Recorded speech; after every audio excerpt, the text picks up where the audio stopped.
It starts somewhere around 10 or 11 p.m. The day has been whatever it was: obligations, things that needed your attention, people who needed something from you. You were moving and responding and being whoever the day required you to be. And somewhere in all of that you were functioning, but you weren't fully there, not really. And then it gets late, and something shifts. The phone goes quiet, the notifications slow down, the last message has been answered, the last thing on the list is handled, the house settles. And in that silence, something in you, something that's been waiting at the back of the day this whole time, finally arrives. Your brain starts working, not the way it works at 9 a.m. when you're moving through a checklist, in the real way, the way where the idea you've been circling for weeks suddenly becomes clear, where the thing you haven't been able to say finds the words, where you feel, for the first time since you woke up, like yourself. You've had your most honest conversations at midnight. You've solved your biggest problems at 1 a.m. You've started things, finished things, understood things, at hours that everyone around you would call unreasonable. Daytime feels like wearing clothes that almost fit. Night feels like taking them off. People have said this is a problem your whole life, that you need to fix your sleep, that you need to become a morning person, that the 5 a.m. crowd has it figured out, and whatever you're doing at 2 a.m. is avoidance dressed up as productivity. Psychology disagrees, and what it found about people who feel more alive at night goes much deeper than a sleep schedule. The standard narrative about night people is a medical one. Your circadian rhythm is disrupted, your sleep phase is delayed. You are, in clinical terms, running late, and what you need is correction back toward the accepted schedule. Early to bed, early to rise. That's where function lives. What this narrative misses entirely is the actual experience of being someone who comes alive after dark. Because the people who describe this aren't just saying they prefer a later bedtime. They are describing something more specific, a cognitive and emotional state they cannot reliably access during the day, a version of themselves that becomes available only after the world quiets down. That is not a sleep schedule problem. That is a psychology phenomenon, and it has a specific, documented explanation. During the daytime, your brain is running what researchers call high-load social processing. You are reading rooms, tracking other people's emotional states, managing how you come across, filtering what you say before you say it, responding to what's incoming. The prefrontal cortex, the region responsible for social monitoring, self-presentation, and behavioral inhibition, is operating nearly continuously.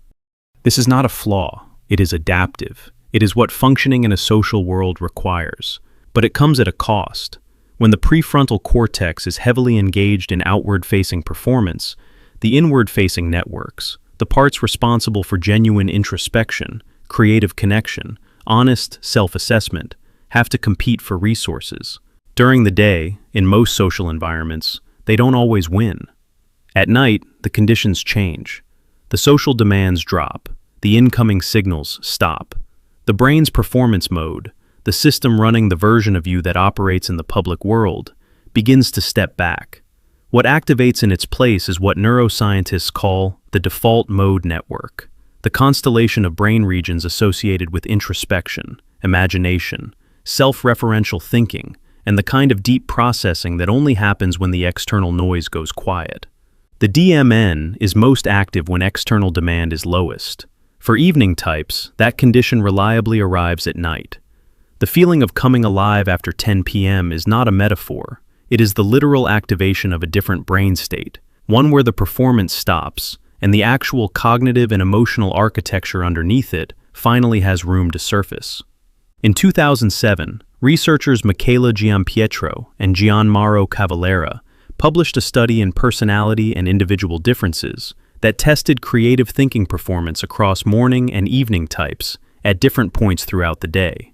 The results were specific and consistent. Evening types, people whose energy and alertness peak in the late hours, scored significantly higher on creative thinking measures when tested during their chronotype-aligned window. The advantage appeared across multiple measures of divergent thinking: the ability to generate novel ideas, draw connections between unrelated concepts, and produce original solutions to open-ended problems.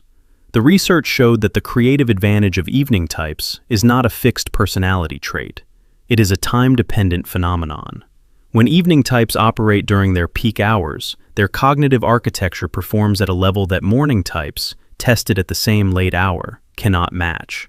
The inverse is also true. Morning types outperform evening types when both are tested at 8 a.m. What this means is that you are not more creative because you stay up late. You stay up late because your brain's creative peak, the window when it operates at its highest level, is scheduled there. The night is not a bad habit you haven't managed to break. It is the operating window you were given.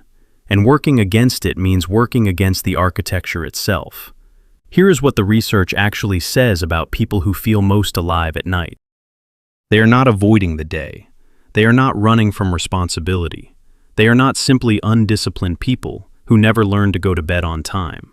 They are people whose most sophisticated cognitive and emotional processing happens to be scheduled for the hours the world has decided are the wrong ones. And the experience they describe, the feeling of arriving at themselves somewhere around 10 or 11 p.m., is the accurate description of what is genuinely happening inside their brains at that hour. The ideas that come at midnight are not accidental. The conversations that feel more real after midnight are not coincidence. The version of yourself that appears in the quiet hours, more honest, more present, more capable, more creative, is not a deviation from who you are. It is closer to who you actually are than the version that moves through the demands of the daytime. The night is not where you hide. The night is where the performance stops being necessary, and what exists underneath it finally gets room to breathe.